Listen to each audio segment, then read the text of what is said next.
Hi అండి, అందరికీ నమస్కారం. నేను మీ పవన. టేల్స్ బై పవన ఛానల్కి స్వాగతం. మానస్ వీణ కథ 3వ భాగంలోకి వెళ్ళే ముందు ఫ్రెండ్స్, ఫస్ట్ టైం చూస్తున్న వాళ్ళు ఎవరైనా ఉంటే సబ్స్క్రైబ్ చేసుకోండి మన ఛానల్ని. అలాగే కథ అంతా వినండి, నచ్చిందంటే లైక్ చేయండి, మర్చిపోకుండా కామెంట్ చేయండి, అలాగే షేర్ చేయండి.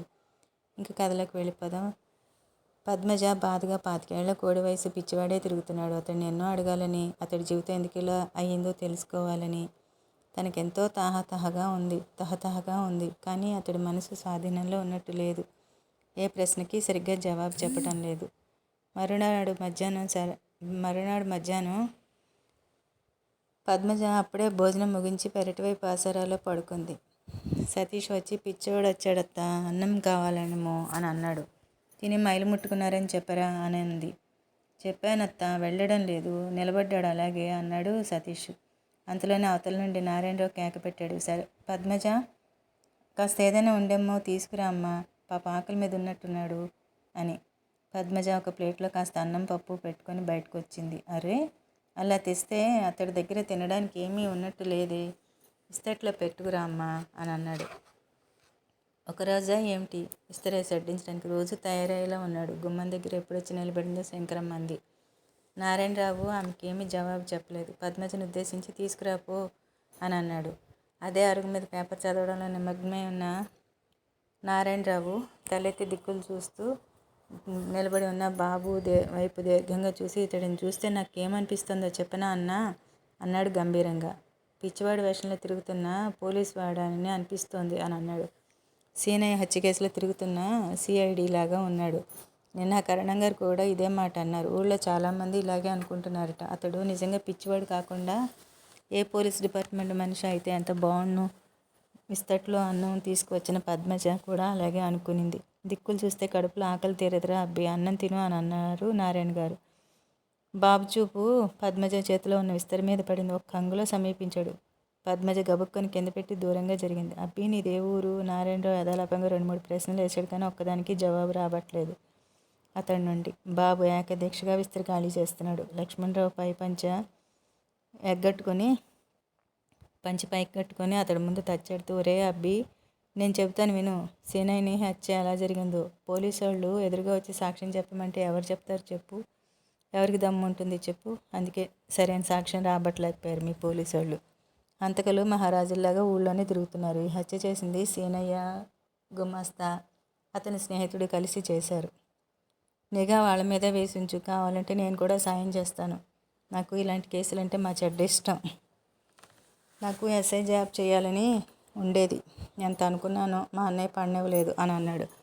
నారాయణరావు పక్క నవ్వుతూ, అతడు పోలీస్ డిపార్ట్మెంట్ మనిషి అయితే ఓకే, అలా కాకుండా పిచ్చివాడు అయ్యా అనుకో, నువ్వు పిచ్చివాడు అవుతావురా అని అన్నాడు. ఏదేదో అంచనా వేసి ఫూల్ కాకు. ఎక్కడికో షికారుకి వెళ్ళిన ఇలాగా నారాయణరావు వాళ్ళ కుక్క బాబు మీదకి పడింది బౌబౌమంటూ. టైగర్ నారాయణరావు వారించాడు కుక్కని. బాబు ఖాళీ విస్తరి ఉండలా చుట్టి కుక్క మొహానికి కేసు కొట్టి పరుగు తీశాడు. సీనయ్య ఊళ్ళో కల్లా పెద్ద షావుకారు. 4 రోజుల క్రితం తన ఇంట్లో హత్య చేయబడి ఉన్నాడు. భార్య, ఉన్న ఒక్క కొడుకు బంధువులు పెళ్లికి వెళ్ళారు. పోలీసులు వచ్చారు. ఇల్లంతా వెతికారు. 4-5 చోట్ల గోడలు, నేల తవ్విన గుర్తులు కనబడ్డాయి. శవ పంచాయతీలో సీనయ్య చావడానికి ముందు చిత్రహింసకు గురైనట్టుగా బయటపడింది. భార్య ఊరి నుండి వచ్చాక బయటపడింది. 200 తులాల బంగారం, 1.5 లక్ష డబ్బు పోయింది హంతకులు కొట్టేశారని. చిత్రం ఏంటంటే ఊళ్ళో నుండి ఒక్కరూ పరారు కాలేదు. పోలీసు కుక్కలు కూడా హంతకులను పట్టుకోలేదు. ఎవరినో 2 అరెస్ట్ చేశారు, కానీ సాక్ష్యాలు బలంగా లేకపోవడంతో వాళ్ళని కూడా వదిలేశారు. సీనయ్య హత్య జరిగిన 15 రోజుల తర్వాత ఈ పిచ్చోడు ఊళ్ళో ప్రత్యక్షమయ్యాడు. ఊళ్ళో అతడి గురించి ఎన్నో కథలు ప్రచారంలోకి వచ్చాయి. చిన్న పల్లెటూరు అది. ఏమోలే వార్త పుట్టినా అది ఊళ్ళో పాకడానికి నిమిషం పట్టదు. ఓ శుభదినాన్న నారాయణరావు 3వ చెల్లెలు కూడా పురిటికి వచ్చింది, తొలి పురుడు పోసుకోవడానికి. వెంట భర్త కూడా వచ్చాడు. అతడి పేరు ప్రకాశం. అతడికి పద్మజ అంటే వల్ల మాలిన సానుభూతి. ఒళ్ళంతా కళ్ళు చేసుకుని ఆమెను పైనుండి కింద దాకా చూస్తూనే ఉంటాడు. చూస్తూ నిట్టూర్పులు విడుస్తూ ఉంటాడు. ఇంత అందం, ఇంత వయసు అడవి కాచిన వెన్నెల అవుతోంది అనేసి అన్నట్టుంటాయి అతని చూపులు. ఎన్నోసార్లు నారాయణరావుతో వాదించాడు కూడా, వదిన గారికి మళ్ళీ పెళ్లి చేయండి, చేస్తే ఏమవుతుందని. ఇప్పుడు పద్మజకి ఏం తక్కువైంది అనేసి నారాయణరావు అడుగుతూ ఉంటాడు. ఏముందని అడగండి, ఆ ప్రశ్న ఎలా వేస్తాను? పద్మజకి ఏం తక్కువ? ఆమె అంటే ప్రాణం పెట్టడానికి 2 అన్నయ్యలు ఉన్నాము. ప్రేమతో చూసే 3 అక్క చెల్లెళ్ళు ఉన్నారు. అత్త అత్త అంటూ వెంట తిరిగే కోడళ్ళు, అల్లుళ్ళు. ప్రతి పనికి పద్మజ పద్మజ అంటూ ఆవిడ మీద ఆధారపడిన ఇన్ని ప్రాణాలు ఉన్నాయి ఇంట్లో. ఆమె లేకపోతే ఒక్క క్షణం గడవదు మాకు. ఈ వయసంతా ఈ చాకరీతోనే వ్యర్థమైపోతుందనే కదా నా బాధ. ఆడదే పుట్టాక చాకరీ అనేది తప్పుతుందా? ప్రకాశం సౌభాగ్యవతిగా ఉంటే భర్తకు పిల్లలకు ఇదే చాకరీ చేసుకునేది కాదా? వయసు ప్రసక్తి ఏ ఉద్దేశంతో తెచ్చావో నాకు తెలియదు కాదు. కానీ పద్మజ నిగ్రహం మీద నాకు నమ్మకం ఉంది. నిజంగా వయసు ఆమెను బాధిస్తోందని తెలిసిన రోజు తప్పకుండా పెళ్లి చేస్తాను. తన భర్తకు పిల్లలకు చేసే దాంట్లో అనుభవించే తృప్తి ఆమెకు ఇక్కడ అనుభవిస్తోందంటారా మీరు? గొప్ప ఆదర్శవాదులు కదా, గొప్ప గొప్ప సిద్ధాంతాలు నమ్మినవారు కదా. కానీ మీ ఇంట్లోనే ఒక వితంతువుకి వివాహం జరిపే ధైర్యం లేదా మీకు? అన్నాడు ప్రకాశం. ఆ అవసరం కూడా గుర్తించేలా లేరు మీరు. ఆమె అందరిలాంటి ఆడదే కదా. నోరు తెరిచి అడగకపోయినా ఆమెకు అన్నీ అనుభవించాలని ఉండదా? ఒక విధవకు వివాహం చేయడమే నేను గొప్ప ఆదర్శంగా భావించడం లేదు. స్త్రీ సుమంగళిగా జీవించడంలోనే ఆమె జీవితం చరితార్థం అవుతుందని, వితంతు జీవితం హీనము అని, విషాదమని నేను అనుకోవడం లేదు. తరతరాలుగా వస్తున్న భావశృంఖలాలు మీ చేతులకు ఉన్నాయండి. ఏ మహాత్ములు మిమ్మల్ని మేలుకొల్పలేరు. కానీ మీ పెదవులు మాత్రం ఆదర్శగానాన్ని వల్లివేస్తుంటాయి. నీరసన వ్యక్తం చేశాడు ప్రకాశం. అనవసరంగా నన్నెందుకు విసిగిస్తావు? వెళ్ళు. పద్మజ తిరిగి వివాహం చేసుకోవాలనుందేమో అడుగు. చేసుకుంటానంటే నిరభ్యంతరంగా చేస్తాను. ఈసారి ప్రకాశం ఒక వరుణ్ణి కూడా ఎన్నిక చేసుకొచ్చేసి గట్టి పట్టుదల మీద ఉన్నాడు. వరుడికి అన్ని అర్హతలు సలక్షణంగా ఉన్నాయి. ప్రకాశం తెచ్చిన ఫోటో అతడు అందంగా కూడా ఉంటాడని మాట రుజువు చేస్తాను. వంటింట్లో టీ తయారు చేస్తున్న పద్మజ దగ్గరికి ఫోటోతో పాటుగా వచ్చింది రమ్య.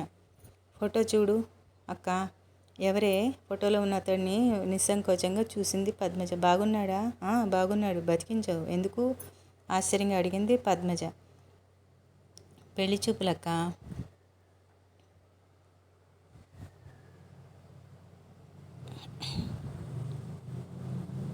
రమ్య కిసుక్కుని నవ్వింది. అంటే? ఓహో, ఇది మీ ఆయన పనా? పద్మజ ఎగిరిపడ్డట్టుగా అడిగింది. మీ ఆయనకి నేను గట్టిగా చెబుతున్నానని చెప్పు. మరోసారి ఇలాంటి పిచ్చి వేషాలు వేయొద్దని. నాకేం ఇలాంటి వెర్రిమరి ఆలోచనలు ఏం లేవు. మళ్ళీ పెళ్లి చేసుకోవాలని కూడా లేదు. అనవసరంగా పాడు చేసుకోవద్దని చెప్పు అనింది పద్మజ. రమ్య మొహం చిన్నబుట్టుకొని, ఆయన ఎంత మంచివారో నీకు తెలియదక్క. నీ జీవితం ఇలా అయినందుకు ఆయన ఎంతో బాధపడుతూ ఉంటారు. వదిన గారు మళ్ళీ పెళ్లి చేసుకుంటే తప్పేంటని ఆయన ఎంతో వాదిస్తూ ఉంటారు. చిచ్చి, ఈ పాడు మొహానికి మళ్ళీ పెళ్లి కావాలి. వాడు మళ్ళీ ఏ కలరానో గుండెపోటో వచ్చి పీటల మీద ఠార్ మండానికి. ఏం అశుభం మాటలక్క అలా అంటావు? లేకపోతే ఏంటే? విధమ్మండుకు శుభమేమిటే? పద్మజకు పెద్దన్నయ్య అంటే ఎక్కడ లేని గురి ప్రేమను. అతడు తన మీద పెట్టుకున్న నమ్మకాన్ని ఏనాడు కాలరాసిపోలేదు. అందుకే పొద్దున్న లేచిన నడుము ఎత్తకుండా ఇంటి చాకరీ చేసి ఒక సేవగా భావిస్తూ ఉంటుంది. మొహం మీద చిరునవ్వును శాంతాన్ని చెదరకుండా ఉంచుకోగలుగుతోంది. రమ్యమ్మగుడు మంచివాడేమో కానీ అతడి చేష్టలు తనకు కంపరంగా అసహ్యంగా ఉంటాయి. అతడు ఇక్కడ ఉన్నన్ని రోజులు తనకి చిరచిరగానే ఉంటుంది. సాధ్యమైనంత వరకు అతడి కళ్ళు పడకుండానే తప్పించుకుంటూ ఉంటుంది. రమ్య ద్వారా ప్రకాశంకి వార్నింగ్ అందిన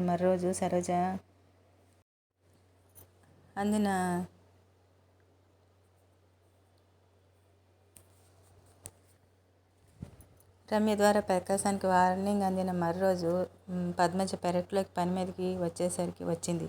బాత్రూమ్ చెంత ఆమె చూడకూడని దృశ్యమే కంటపడింది. బాత్రూంలో స్నానం చేస్తున్న భర్తకు టవల్ ఇవ్వడానికి వచ్చి నిలబడింది రమ్య. అతడు టవల్ అందుకుంటూ పద్మజను గమనించినట్టుగా నటిస్తూనే పెళ్ళాన్ని తడివెంటితో గట్టిగా హత్తుకున్నాడు. గాఢంగా ముద్దు పెట్టుకుని వదిలేశాడు. అబ్బా, అక్కయ్య ఉందండి సిగ్గుపడింది చిరునవ్వును ఒలికిస్తూను. అనుభవించే అదృష్టం లేకపోతే కనీసం చూసేనే తరించిన ఎవరో తరుముతున్న దానిలాగా పనిని సహనంలో వదిలేసి ఇంట్లోకి వెళ్ళిపోయింది పద్మజ. ప్రకాశం, నీకన్నా నా మీద పడడం నా దురదృష్టం. ఏదో విధంగా నువ్వు కవ్వించాలని చూస్తున్నావు. ఈ ఇంటల్లుడు కాకపోయింటే ఈ జన్మలో మర్చిపోలేని గుణపాఠాన్ని చెప్పేదాన్ని కసిగా అనుకుంది, ఎవరికీ చెప్పుకోలేని బాధతో. నారాయణరావు వరండాలో అరుగు మీద మంగళకి గడ్డం అప్పయించి కూర్చున్నాడు. పిచ్చివాడు వచ్చి వాకిట్లో తచ్చాడుతున్నాడు. నారాయణరావు నవ్వుతూ, ఒరే అబ్బీలా రా అన్నాడు. ఏ కాళ్ళనున్నాడో బాబు అరుగు దగ్గరికి వచ్చి నిలబడ్డాడు. నువ్వు పాటలు బాగా పాడతావని విన్నాను, ఒక పాట పాడరా. ఓయ్, పెళ్ళికూతుర్ని పెళ్ళికొడుకు పేరు చెప్పమంటే సిగ్గుపడ్డట్టుగా సిగ్గుపడతావేంట్రా బాబు. సిగ్గెందుకు, పాటలు పాడు, నాకు పాటలంటే ఇష్టం అన్నాడు. అతడు పాటలు అంకించుకున్నాడు. కోతి బావకు పెళ్ళంట అని. ఎక్కడ పట్టుకున్నావో ఇంత పాత పాట? ఏదైనా భక్తి పాట ఏదో దీర్ఘంగా చూడసాగాడు. అతని ధ్యాస ఎక్కడో లగ్నమైంది. నారాయణరావు క్షారం పూర్తయింది.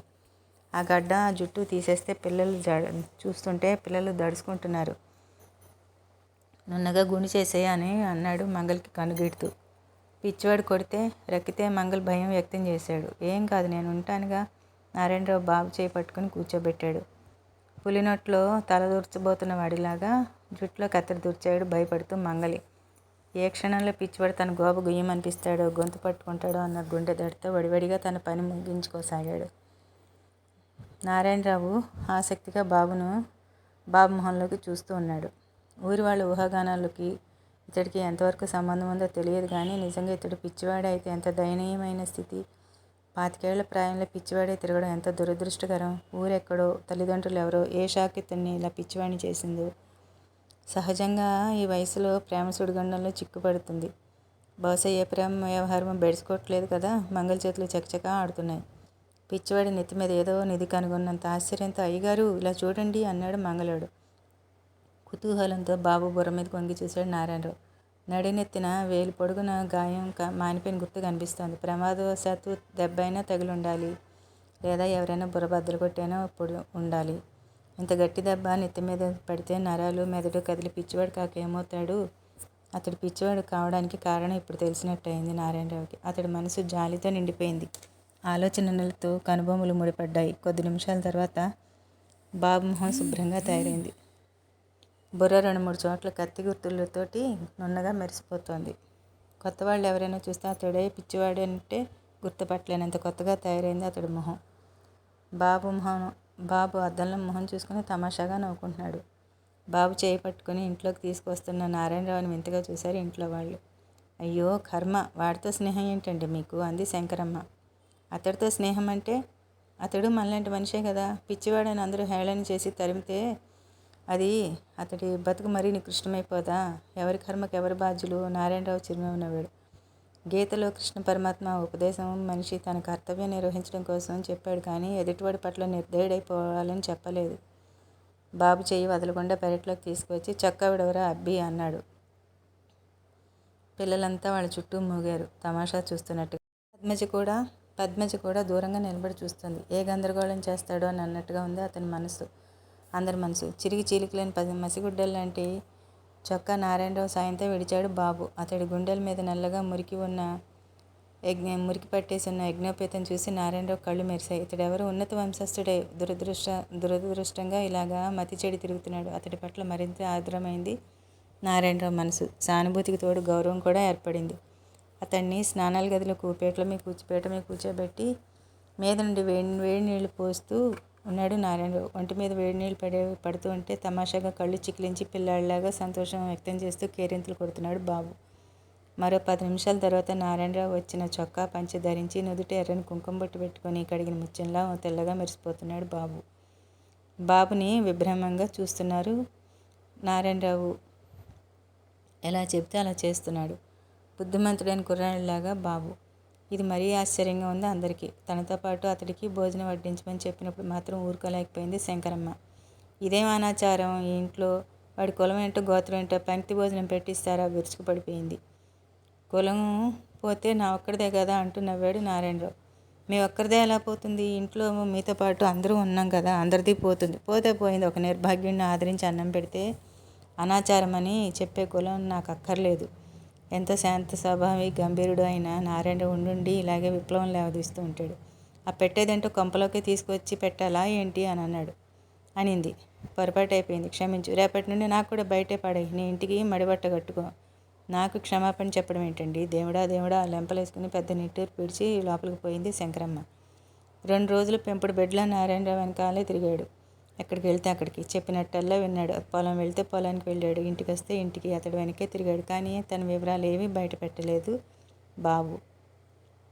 అతడికి అవేమీ జాస్లో లేవో, ఉండి చెప్పడానికి ఇష్టపడలేదో తెలియలేదు. మొత్తానికైతే అతడికి అంత ముదిరిన పిచ్చి కాదని క్రమంగా మనుషుల్లో పడే అవకాశం ఉందని ధైర్యం కలిగింది నారాయణరావుకి. 3వ రోజు బాబు అదృశ్యమైపోయాడు. ఊళ్ళో అక్కడక్కడ చూశారు కానీ ఎక్కడా కనబడలా. 4 రోజుల తర్వాత ఊళ్ళో పిల్లలు తరుముతూ ఉంటే పరిగెడుతూ అరుస్తూ కనిపించాడు మళ్ళీ నారాయణరావుకి. తను ఇచ్చిన గుడ్డలు అతడి ఒంటి మీద చిరిగి పీలికలైపోయి మురికి కట్టుకుని వేలాడుతున్నాయి. అతన్ని తిరిగి ఇంటికి తీసుకొచ్చే ప్రయత్నం చేయలేదు నారాయణరావు. కానీ అతడు ఏ వేళప్పుడు ఇంటికి ముందుకు వచ్చినా పిలిచి అన్నం పెట్టమని పద్మజకి చెప్పాడు. చెప్పినట్టుగానే ఒకరోజు మధ్యాహ్నం వాకిట్లోకి వచ్చి నిలబడ్డాడు బాబు. పిల్లల ద్వారా పద్మజకి వార్త అందింది. యువతలకు వచ్చింది. అతడు పూర్వపు అవతారంలో కనబడ్డాడు. లోపలికి రా బాబు, అన్నం పెడతాను అనింది. బాబు ఇంట్లోకి వచ్చాడు. కాళ్ళు చేతులు కడుక్కుంటావా అంది. కత్తివు, నరుక్కుంటానన్నాడు. పెద్ద పెట్టి నవ్వడం మొదలెట్టాడు. పద్మజ నవ్వు ఆపుకొని, నరుక్కోమనలేదు, కడుక్కోమన్నాను కానీ ఇప్పుడు వద్దులే ఏమీని, కూర్చో, అన్నం పెడతానంది. పెరటి వైపు వరండాలో ఆకు వేసి అన్నం వడ్డించింది. అతడు ఆవురావమంటూ అన్నం తినసాగాడు. మీ అమ్మ నిన్నేమని పిలిచేది బాబు? బాబు. పద్మజ పిలుపును అనుకరిస్తూ 2 అక్షరాలు సాగదీసి చెప్పాడు.